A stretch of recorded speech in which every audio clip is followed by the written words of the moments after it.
Hello everyone, welcome to Nursing Chronicles YouTube channel. आज की इस वीडियो में हम नॉट सेट 6 के लिए सीरीज 4 को हम देखेंगे। सबसे फर्स्ट क्वेश्चन है हमारा, when assessing a child for possible interceptions which of the following would be least likely to provide valuable information. हमारे पास एक चाइल्ड है, उसका असेसमेंट करते हैं तो पॉसिबल है यहाँ पर इंटरसेप्शन की कंडीशन। नीचे दिए गए इंफॉर्मेशन में से कौन सी लिस्ट लाइकली इंफॉर्मेशन है इस डिजीज से रिलेटेड?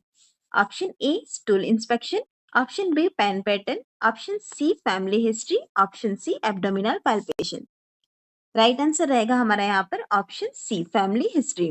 फैमिली हिस्ट्री जो होती है वो यहाँ बिलीव नहीं करती कि यहाँ पर फैमिलियल टेंडेंसी हो सकती है, इसलिए फैमिली हिस्ट्री एक list amount of information provide कर रही है। यहाँ पर इंटरसेप्शन डिजीज जो होती है वो हमें देखने को मिलती है ज्यादातर चिल्ड्रंस के अंदर। यह एक मेडिकल इमरजेंसी होती है। इसके अंदर क्या होता है, वन सेगमेंट ऑफ इंटेस्टाइन जो होता है वो टेलीस्कोप हो जाता है अनदर सेगमेंट ऑफ इंटेस्टाइन के अंदर। आप यहाँ इमेज के अंदर भी देख रहे हैं, सबसे फर्स्ट में नॉर्मल इंटेस्टाइन दिखाई गई है, उसके बाद कंडीशन है इंटरसेप्शन का जिसके अंदर टेलीस्कोप बोवेल देखने को मिल रहा है। Next question is, a 8-year-old child has been diagnosed to have iron deficiency anemia. Which of the following activities is most appropriate for the child to decrease oxygen demands on the body? एक 8-year-old child है जो कि case है हमारा iron deficiency anaemia का। इसके अंदर कौन सी ऐसी एक्टिविटीज है जो मोस्ट अप्रोप्रिएट रहेगी इस चाइल्ड के लिए जिसके अंदर की ऑक्सीजन डिमांड्स बॉडी के अंदर डिक्रीज हो? Option A dancing, option B riding a bicycle, option C reading a book, option D playing outdoor games. Correct answer है हमारा यहाँ पर option C reading a book. Reading a book एक restful activities है जिसके अंदर की बॉडी के अंदर ऑक्सीजन डिमांड्स कम होती है। इसके अलावा जो हमें 3 ऑप्शन दिए गए जैसे कि डांसिंग, राइडिंग ए बाइसिकल और प्लेइंग आउटडोर गेम्स, यह जो होती है इसके अंदर एनर्जी की रिक्वायरमेंट ज्यादा होती है तो ऑक्सीजन डिमांड्स भी ज्यादा यूज में आती है। नेक्स्ट क्वेश्चन है, which of the following health teaching regarding sickle cell crisis should be included by the nurse? Sickle cell crisis के ऊपर हेल्थ टीचिंग देते वक्त नर्स को क्या इंक्लूड करना चाहिए? Option A it result from altered metabolism and dehydration, option B tissue hypoxia and vascular occlusion cause the primary problems, option C increased bilirubin level will cause hypertension, option D there are decreased clotting factors with an increase in WBC। Correct answer है हमारा यहाँ पर option B tissue hypoxia and vascular occlusion cause the primary problems. Sickle cell crisis जो होता है उसके अंदर RBC की ऑक्सीजन कैरिंग कैपेसिटी जो होती है वो कम हो जाती है जिसकी वजह से डेवलप होती है टिश्यू हाइपोक्सिया की कंडीशन। इसी के साथ ही जो सिकल शेप की सेल्स होती है वो एक दूसरे के साथ क्लम्प होकर वेस्कुलर ऑक्लूशन भी करती है। तो टिश्यू हाइपोक्सिया और वेस्कुलर ऑक्लूशन जो होते हैं वो प्राइमरी प्रॉब्लम्स क्रिएट करते हैं। नेक्स्ट क्वेश्चन है, when assessing a 12-year-old child with Wilms tumor, the nurse should keep in mind that is most important to avoid which of the following? एक 12-year-old child है जो कि case है हमारा Wilms tumour का।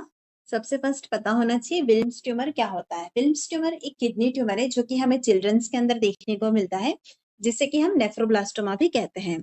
जब भी विल्म्स ट्यूमर वाला केस है तो वहां पर हमें कौन सी चीज नीचे दिए गए ऑप्शंस में से अवॉइड करनी चाहिए?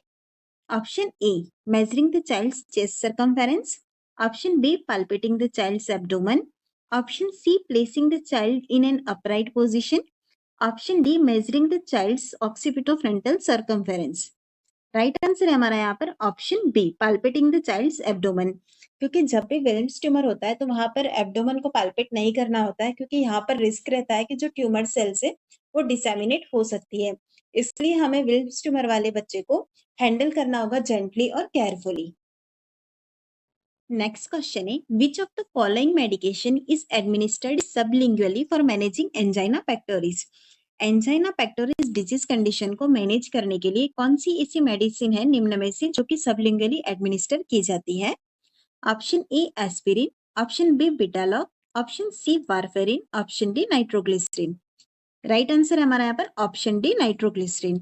नाइट्रोग्लिसरीन जो होती है उसे हम सबलिंगुअली प्रोवाइड करते हैं for managing angina pectoris. Nitroglycerin जो है वो हमें पिल, स्प्रे और स्किन पैच के फॉर्म में मिलता है। इसी के साथ ही इसका इफेक्ट किस तरह से देखने को मिलता है, यह जो होती है वो ब्लड वेसल वॉल को रिलैक्स करती है। इसी के साथ ही कोरोनरी आर्टरीज को डायलेट करती है और हार्ट का वर्कलोड कम करती है। नेक्स्ट क्वेश्चन है sensitivity and reaction is tested by administering the drug. Sensitivity और रिएक्शन जो होती है वो ड्रग को कौन से रूप से एडमिनिस्टर करके हम एग्जामिन कर सकते हैं। Option A intradermally, option B intravenously, option C intramuscularly, option D subcutaneously. Correct answer है हमारा यहाँ पर ऑप्शन ए इंट्राडर्मली। हमने वार्ड्स में अगर काम किया होगा तो वहां पर बोलते हैं एएसटी करना है आफ्टर सेंसिटिविटी टेस्ट, जिसे कि इंट्राडर्मली किया जाता है। जब भी हम इंट्रामस्कुलर किसी मेडिसिन को एडमिनिस्टर करते हैं तो वहां पर हमारा एंगल रहता है 90 डिग्री। सबक्यूटेनियसली एडमिनिस्टर करते हैं तो 45 डिग्री के एंगल पे करते हैं। इसी के साथ ही इंट्राविनस 25 डिग्री के एंगल पे और इंट्राडर्मल जो कि हमने अभी देखा था एएसटी में यूज में लिया जाता है पर 10 to 15 डिग्री के एंगल पे एडमिनिस्टर किया जाता है। Next question है the physician prescribes a loop diuretic for a client. When administering this drug, the nurse anticipate that the client may develop which electrolyte imbalance. Physician ने prescribe की है loop diuretic medicine. जब भी इस medicine को administer कर रहे हैं तो कौन सा ऐसा इलेक्ट्रोलाइट इम्बैलेंस हो सकता है, ऐसी कंडीशन को एंटिसिपेट करेंगे। Option A hypernatraemia, option B hyperkalaemia, option C hypervolaemia, option D hypokalaemia. Right answer रहेगा हमारा यहाँ पर ऑप्शन डी हाइपोकैलेमिया। यहाँ पर हमें क्वेश्चन में मेडिसिन दी है लूप डायूरेटिक, जो कि क्या करती है removal of water, sodium and potassium. इसलिए यहाँ पर जो है हाइपोकैलेमिया, हाइपोवोलेमिया और हाइपोनेट्रीमिया की कंडीशन एंटिसिपेट हम कर सकते हैं।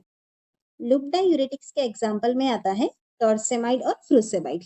इसके साइड इफेक्ट्स को याद करने के लिए एक सिंपल ट्रिक है ओ दंग। यहाँ O मीन्स है ototoxicity, H means hypokalemia, D means dehydration, A means allergy, N means nephritis interstitial, G means gout.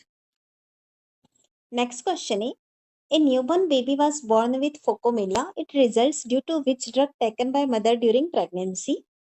एक न्यूबॉर्न बेबी फोकोमेलिया की कंडीशन के साथ बॉर्न हुआ है। यह जो कंडीशन है वह कौन सी ड्रग अगर प्रेगनेंसी में मदर लेती है तो उससे डेवलप होती है। Option A tetracycline, option B thalidomide, option C warfarin, option D alcohol. Correct answer है हमारा यहाँ पर ऑप्शन बी थैलिडोमाइड। थैलिडोमाइड जो मेडिसिन होती है उससे मल्टीपल मायोलोमा, लेप्रेसी ऐसे डिजीज कंडीशन को ट्रीट करने के लिए दिया जाता है। लेकिन थैलिडोमाइड एक हाईली टेरेटोजेनिक ड्रग है। अगर इसे एंटीनेटल पीरियड में मदर को देते हैं तो फोकोमेलिया जैसा कॉन्जेनाइटल एनोमली डेवलप हो सकता है। अब बात आती है कि फोकोमेलिया क्या चीज है। फोकोमेलिया के अंदर या तो सिवियर शॉर्टनिंग होगी लॉन्ग बोन्स की लिम्स में, या तो अपर लिम या लोअर लिम, या तो लॉस होगा या सिवियर शॉर्टनिंग हो जाएगी। नेक्स्ट क्वेश्चन है during haemodialysis which of the following drug is used to prevent blood clotting. Haemodialysis के दौरान कौन सी ऐसी ड्रग है जिसे कि ब्लड क्लॉटिंग से प्रिवेंट करने के लिए एडमिनिस्टर किया जाता है। Option A aspirin, option B warfarin, option C heparin, option D protamine. Correct answer हमारे यहाँ पर ऑप्शन सी हेपारिन। हेपारिन जो है उसे as a anticoagulant during haemodialysis administer करते हैं। नेक्स्ट क्वेश्चन है a patient has a stage 4 pressure ulcer on their sacral area. What type of foods would the patient most benefit from? एक patient है जिसे कि सैक्रल एरिया में stage 4 pressure ulcer है।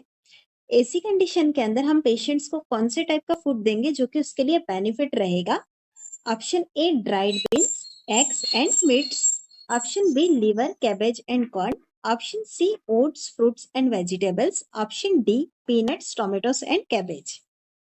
Correct answer है हमारा यहाँ पर option A dried beans, eggs and meats. यहाँ पर हमें कंडीशन दी गई है स्टेज 4 प्रेशर अल्सर।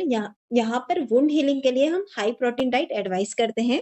तो इसके अंदर ऑप्शंस में से हमारे पास ड्राइड बीन्स, एग्स और मीट जो है वो हाईएस्ट प्रोटीन फूड्स है। नेक्स्ट क्वेश्चन है A female client with anorexia nervosa was admitted in the psychiatric unit and a nurse is preparing a care plan for her. Which action should the nurse include in the plan of treatment? एक psychiatric unit के अंदर anorexia nervosa वाला patient है। इसका care plan बनाते वक्त कौन सा ऐसा एक्शन है जो कि प्लान ऑफ ट्रीटमेंट के अंदर इंक्लूड करना होगा। Option A provide privacy during meals, option B set up strict eating plan for the client, option C encourage client to exercise to reduce anxiety, option D restrict visit with the family. Correct answer है हमारा यहाँ पर option B set up a strict eating plan for the client. यहाँ पर हमारा purpose रहेगा कि हम एस्टैब्लिश करें एक कंसिस्टेंट ईटिंग प्लान को और उसका क्लाइंट का वेट भी मॉनिटर करना बहुत इंपॉर्टेंट है। यह थे आज के हमारे क्वेश्चंस। मिलते हैं नेक्स्ट वीडियो में। Thank you for watching this video.